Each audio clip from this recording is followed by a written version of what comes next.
Closed captioning is brought to you by IT&E Life in Motion. KUAM News Headlines is presented by Calvo's Insurance, a legacy of trust. Serving Micronesia since 1938. Matson Navigation, serving Guam and Micronesia for 20 years. Cars Plus, Dodge Challenger, the undisputed champion. IP&E, fueling excellence. McDonald's of Guam, I'm loving it. And King's Restaurant, located in Tamuning and Dededo. Always open, always local.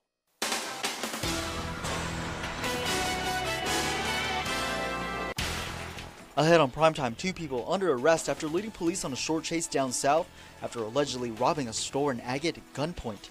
Plus, DOC is beefing up its security with new cameras in an effort to prevent outside threats and contraband from getting inside. And another clergy sexual abuse lawsuit is filed in the Superior Court. Today and good evening. A pair accused of robbing a store in Agate at gunpoint, then leading police on a chase overnight, have been caught. 19-year-old Cameron Edward Pruitt Tenorio and 20-year-old Troy Uggan Morrison are charged with second-degree robbery, use of a deadly weapon in the commission of a felony, resisting arrest, eluding police, reckless conduct, and guilt established by complicity. Morrison is also charged with assaulting a police officer. Now, cops were called to the Bay Dollar store in Agate just before midnight. Responding officers then saw the suspect's car leaving the old Agate cemetery, taking off south on Route 2. Police gave chase before the suspects turned back around and crashed into the patrol unit. More officers chased the suspects as they sped north towards Mount Carmel Church. That's where they were eventually caught. Fortunately, none of the officers involved were injured. He's accused of entering a home of a woman known to him and trying to drag her out of the house. 32-year-old Kendi Kirkorio was arrested and charged with family violence as a third-degree felony. Court documents state he entered a home at Goring Villa in Chigo on Thursday. On him, he reportedly had a small knife. After allegedly slashing the woman in the arm, he fled the scene. The victim was treated for a 4-inch cut to her arm, and she was later transported to the Guam Memorial Hospital.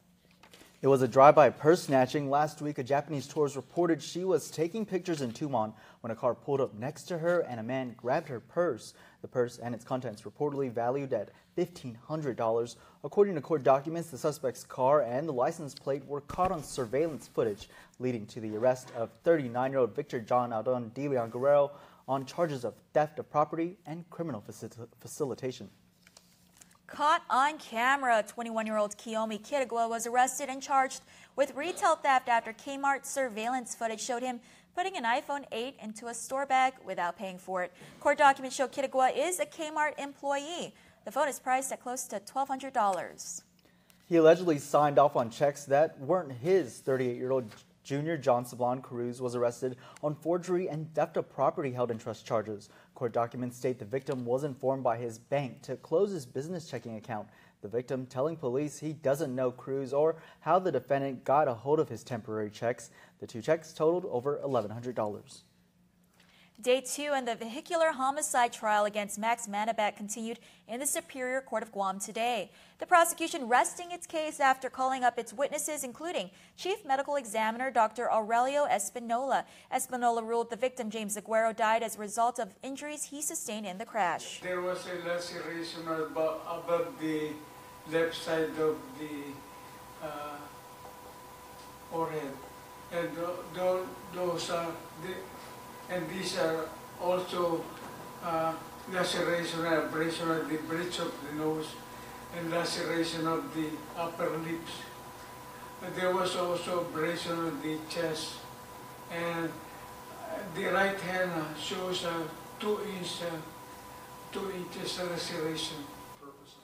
In August 2013, Aguero was riding his moped heading north along Marine Corps Drive in Chigo when a car driven by Manabat collided with him. Trial continues with closing arguments next week, Thursday at 9 a.m. before Judge Anita Sokola. Drugs, weapons, cigarettes, cell phones, you name it. DOC has been very busy trying to keep contraband out. Yeah, no doubt a challenge for the prison, especially this year. Now they are ramping up security even further to help them with that very issue. This so they can focus more on monitoring those being held behind bars. Inside the local prison's facility in Hagåtña. I'm going to have you guys go in and sign it. Our logbook is over here. The eyes are watching. So it's a new camera system, 7 of them, with some updated software. So we're really excited. It was funded by a grant from the U.S. Department of Justice PREA grant program. Department of Corrections Deputy Director Kate Baltazar says these new cameras are long overdue. It's been 20 years since the Hagåtña detention facility had a working system in place. Since Typhoon Paka hit in 1997, the ACF in Mangilao had no cameras. This facility had no cameras in almost as long a time. And camera surveillance it's Corrections 101.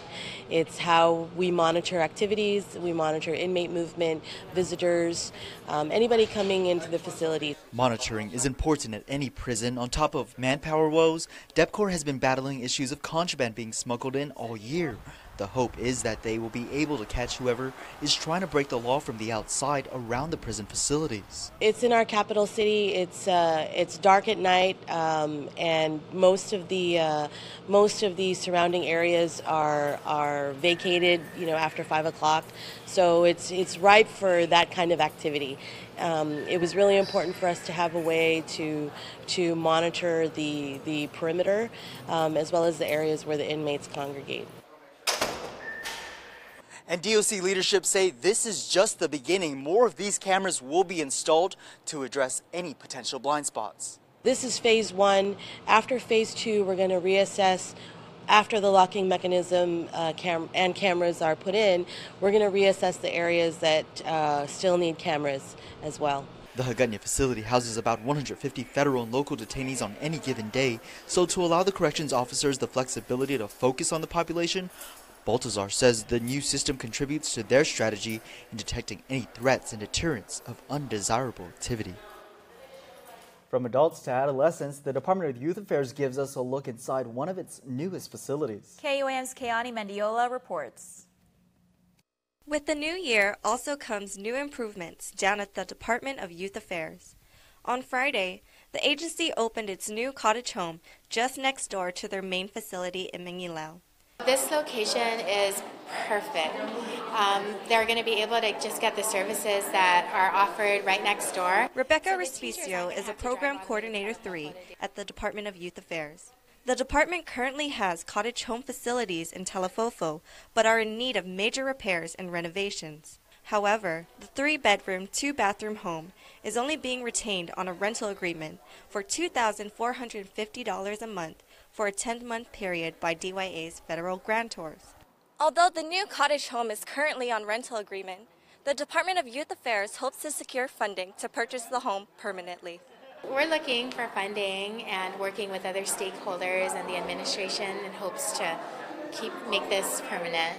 The cottage home will only house DYA's non-status offending clients, such as truants and curfew breakers.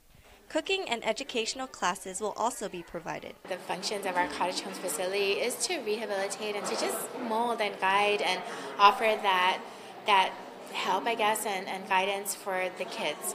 And it's all about the kids. DYA hopes to move its first clients into the facility by Christmas Day.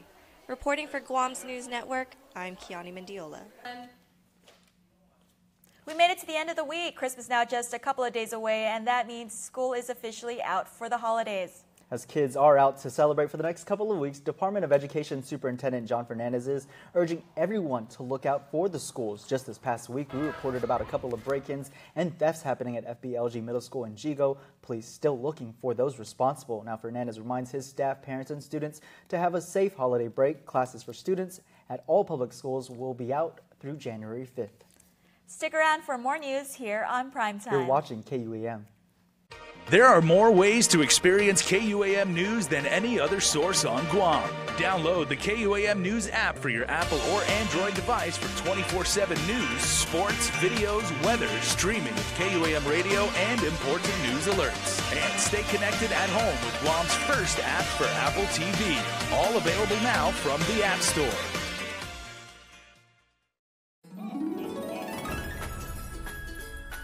Happy holidays!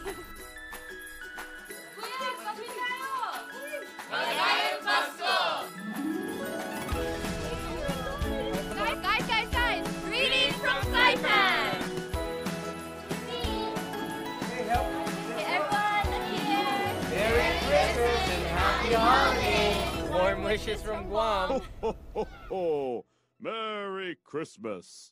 2017 is rapidly coming to an end, and the big finish is on now. At Cars Plus in Mighty, get big year-end savings on a big selection of new 2017 Ram trucks, Jeep Wranglers, Dodge Challengers, and all Fiat models. Plus, buy from Cars Plus today and receive a Cars Plus value card where you get 21 cents off per gallon at all Shell stations. Big savings and 21 cents off per gallon with a Cars Plus value card when you buy during a big finish at Cars Plus in Mighty. Cars Plus, driven by you. Be merry, be bright, and make shopping all right with holiday gift cards from Chuck E. Cheese's Guam, Ruby Tuesday, and King's Restaurants. Receive special offers with every purchase for extra holiday happiness. See stores for details and have fun this season from all of us at the GFS.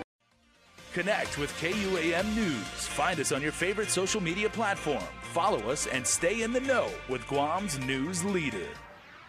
Another clergy sexual abuse lawsuit filed in the Superior Court of Guam this week, identified only by his initials to protect his privacy. 50-year-old MFT alleges he was molested by former Guam priest and Boy Scout master Father Louis Brilliard. When he was 10 or 11 years old, MFT became a Cub Scout. Court documents state the priest was supposed to be teaching the boys how to swim at Lawnfit River, but instead fondled him in the water. On other occasions, the priest forced the boys to walk around only wearing their underwear for his, quote, viewing pleasure, end quote. MFT is suing for $3 million. He is represented by attorney Michael Berman. Speaking of Father Louis Brilliard, plaintiff's counsel had plenty to say about the priest whose name in majority of the 150 clergy sexual abuse lawsuits filed to date. According to plaintiff's attorney David Lujan during a status conference this week in the federal court, Brilliard is, quote, as sharp as they come, and no question, he'll testify in favor of us. Parties met with Brilliard in Minnesota earlier this year to interview the priest. If you recall, in a phone interview with KUAM last year, he admitted to the abuse and even showed remorse.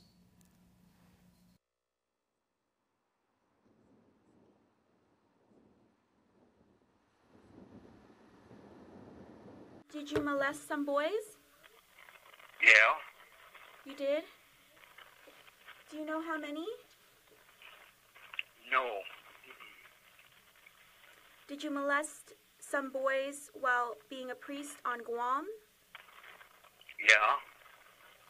I'm sorry that it happened, and I should never have allowed myself to the opportunity or the time for such things. It happened long ago, and time has not healed me. I'm sorry that it ever happened. Brilliard served on Guam from 1948 to 1981, though some of the named defendants have passed away and cannot be sued for the alleged abuse. Lujan reported the soon-to-be 97-year-old priest is healthy and active. Still no word on Archbishop Anthony Apperon's canonical trial in Rome. That's why the federal court is holding off on issuing its decision on defense's motion to dismiss. In court this week, Chief Judge Frances Tidinko Gatewood informed parties she has her decision ready to go, but due to the ongoing settlement talks for the other named parties, the court will defer on issuing its decision. Present at this week's hearing was Archdiocese of Agana's stateside counsel attorney Michael Patterson. In his opinion, Apperon's Vatican verdict won't affect the local cases. It's a canonical process. We're in a civil litigation process here, so I cannot see that would have any impact upon the ongoing resolution of these cases or the mediation process in June. As reported, defense attorney Jackie Terlahi wants the case thrown out on grounds the plaintiff's claims are time-barred and infringe on Apperon's vested rights and due process afforded by the Organic Act of Guam. Should the people be allowed to vote for the members of the Ethics Committee? Senator Mike Nicholas introduced a Bill 221 to do just that. It would change the Guam Ethics Commission from appointed positions to publicly elected officials.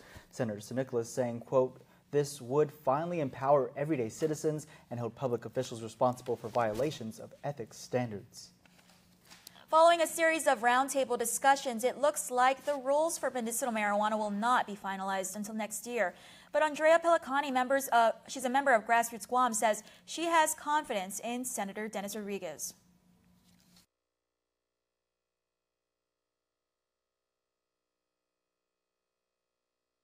Most of the rules we're pretty okay. I think we're okay with most of them.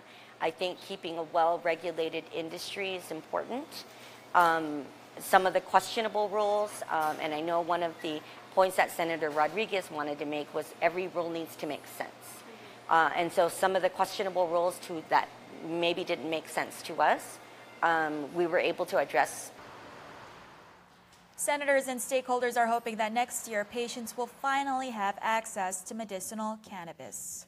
The Department of Interior has secured $100,000 to combat the brown tree snake invasion on Guam. Assistant Secretary Doug Domenech says it is critical the brown tree snake does not spread to other islands in the region, citing the damage the invasive species has already done to the territory, including the loss of native birds, plants, and lizards, and causing frequent power outages. With regional headlines, here's KSPN 2 News. Hafa Day Guam, here's what's making headlines in the CNMI. 2 men are recovering tonight after one of them accidentally shot himself and his brother using a police officer's gun. This morning at 3 a.m., 3 brothers allegedly borrowed their sister's car, who is a police officer at the Department of Public Safety, and found she had left her gun inside their silver Hyundai. The brother in the back seat began playing with the gun and accidentally fired it, shooting himself in the knee and his brother in the back as he was driving. The bullet went through the driver's back and exited through the left side of his front chest. Both men were transported to CHCC for further observation. The brother who fired the gun was only grazed by the bullet and he was released. But the brother who was shot in the back is still in the hospital recovering. According to the Department of Fire and Emergency Medical Services, the 2 victims are a 20-year-old and an 18-year-old Palauan siblings. And according to DPS, this is still under investigation. They have not released the name of the officer. What we're specifically asking for is a 10-year extension. President of the Northern Marianas Business Alliance Corporation, Alex Sablan, along with a group of other Saipan business executives, traveled to Washington, D.C. in recent weeks to go door knocking on offices all around the city in hopes of extending the contract worker visa here in the CNMI. He says they asked those who would listen for a 10-year extension, along with a side clause. For every 5 years, we have a study on our economy on the continued need of the program or the actual number that we need on the ground. That is specific to the legislation we're proposing. So yes, we are asking for a 10-year extension. We're asking for 5-year studies to determine whether the program still needs to happen. Sablan says these 5-year studies, if the CW program were extended, would show that having CWs also increase our local and U.S. workforce, and will show that CW visas are necessary here in the CNMI. And all we're asking is to reinstate the original piece of legislation, the ability to continue to extend the program if there is a viable need. And adds without a doubt in his mind, there will always be a need. Ladies and gentlemen of the CNMI, there will always be a viable need for foreign national workforce until we have our own U.S. sufficient workforce base in the Commonwealth. That is just the reality of the situation. That's your KSPN 2 News Roundup. For more, check out saipantv.com. I'm Sherry Riggs reporting. Well, sports is next, but first, here's weather.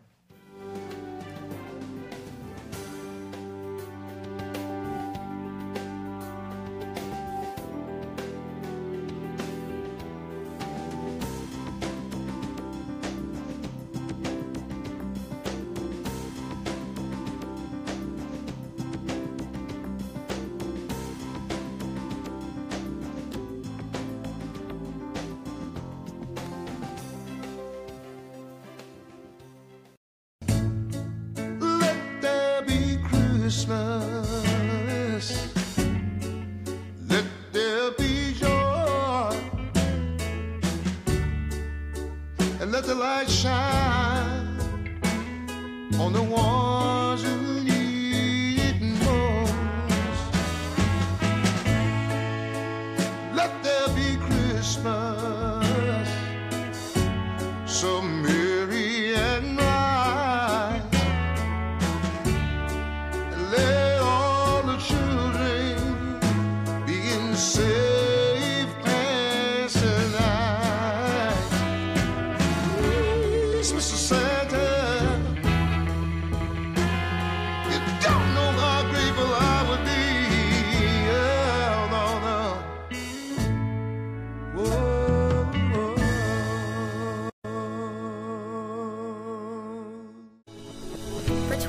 years, Matson has been an important part of our everyday lives.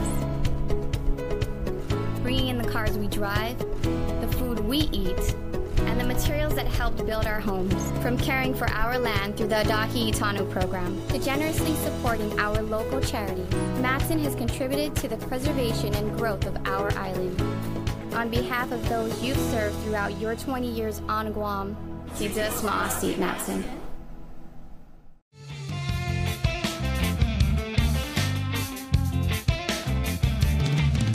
Your love is like a fireplace. Your warm, sweet embrace. I want to see your face again. Your love is like a fireplace. Your warm, sweet embrace. I want to see your face again. 'Cause I'm caught up in the current of your love.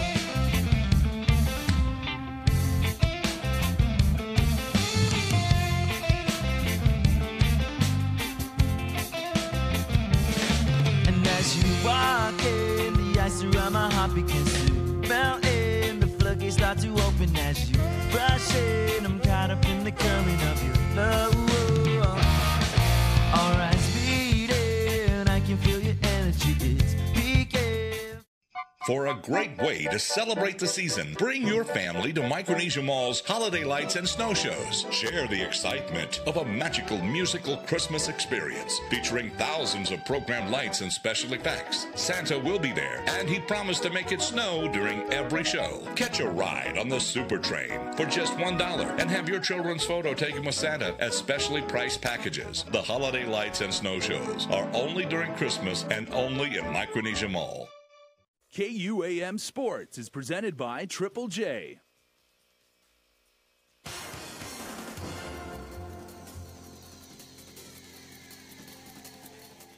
What's up, Guam? Dave Delgado here for KUAM Sports. Thanks for watching. We'll take a look at your NFL schedule in just a bit, but you know how we do it every Friday. We hit you up with our Diarenta-owned Athlete of the Week. Check it out. We're here at Diarenta-owned East Gagnon for our Diarenta-owned Athlete of the Week. Today we have the FD wrestling team, Kaleo, Aiden, and Devin, and here to present them with a check is Jack. Jack? Congratulations on all three for being Diarenta-owned Athletes of the Week. Who would you like to donate your check to? We'd like to donate our check to the Edward M. Calvo Cancer Foundation. Kaleo, a three-peat for this year's boys wrestling team. Talk about the prep and the work you guys put in order to pull off the championship this season. We had a lot of preseason clinics and for the Phoenix Wrestling Club. We had them held at Steel and a lot of preseason camps as well with college coach Jamil Kelly. We did a lot of preparation in sense of technique, conditioning, and just overall getting our minds into the game coming into the season. Aiden didn't even place last year. This year, steamrolling through the competition, winning this year's gold medal at the All-Island competition. What was the mindset for you heading into this year's season? Well, I knew that this year was going to be my last year at FD Wrestling for the team. And I know I just wanted to make the best out of it because my parents, my coaches, they all saw the potential in me since years prior, and I kind of wanted to do my best this year and prove them right. Devin, finishing your high school wrestling season with back-to-back gold medals. Well, I kind of just went in with the same mentality. I knew I had a target on my back for all the competition on Guam. I knew I was either being chased or being ran away from, but it was kind of all a mentality game for me. I knew I did the preparation. I ate right. I did the right proper training. I got proper sleep and all the essentials that you need to win back-to-back golds. But other than that, I think it was just all hard out there. And a lot of that goes to your coaching staff, Coach Terry and the rest of the staff, helping you guys along the whole way this season. All the coaches and the alumni, they put in a lot this year. Always coming back to help us practice and help us work hard to better ourselves and to push ourselves, especially with the pressure on for the three-peat this year. And they really worked us hard in preparation. Leaving this year's championship team to the underclassmen, what does it look like for FD to possibly get that four-peat? FD's team next year is looking really strong. We have a lot of upcoming underclassmen. Matias Calvo, Kobe Onodera, Tommy Poole, Caleb Gambala. A lot of those guys, they placed gold this year, and they're all underclassmen. Coming in next year, they're going to be really strong, I think. All right. Congratulations. Stay tuned to our next Dow Tone Athlete of the Week. KUAM Sports Athlete of the Week is brought to you by... All right, let's take a look now at your NFL schedule. Sunday, December 24th, 11:20 a.m. on KUAM TV8. NBC Sunday Night Football is going to be Minnesota Vikings at the Green Bay Packers. Then on Monday, December 25th, Christmas Day, 4 in the morning, KUAM TV 11 NFL on CBS. It's going to be the Los Angeles Chargers at the New York Jets. Well, that's going to do it for sports. We're back right after this.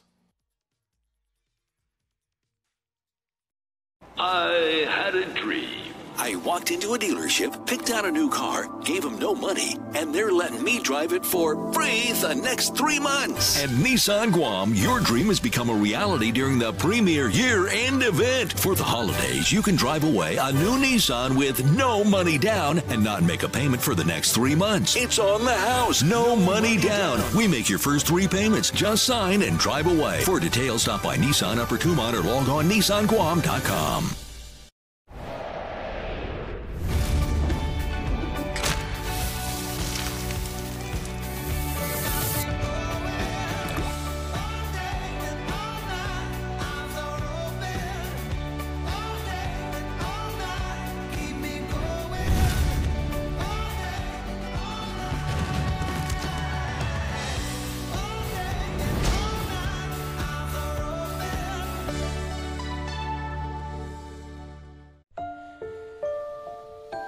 Gifts crafted by human hands move us the most, especially those infused with the passion of the people who create them.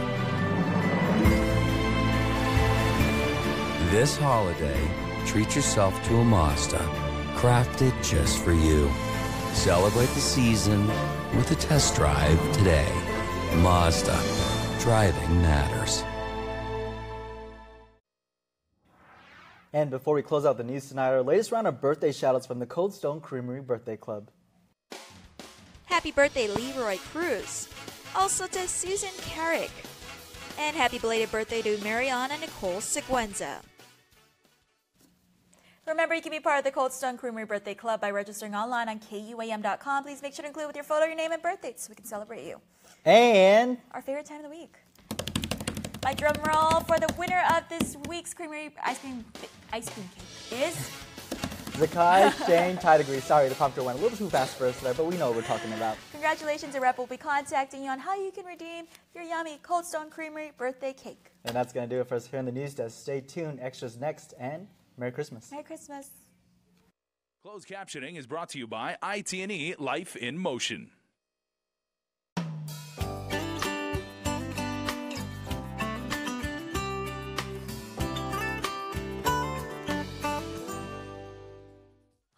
And welcome to a special holiday edition of The Good Life. I'm your host, Crystal Paco. Over the next half hour, we'll show you the sights and sounds of Christmas on Guam. Our first stop, the airport, for a very special flight to the North Pole.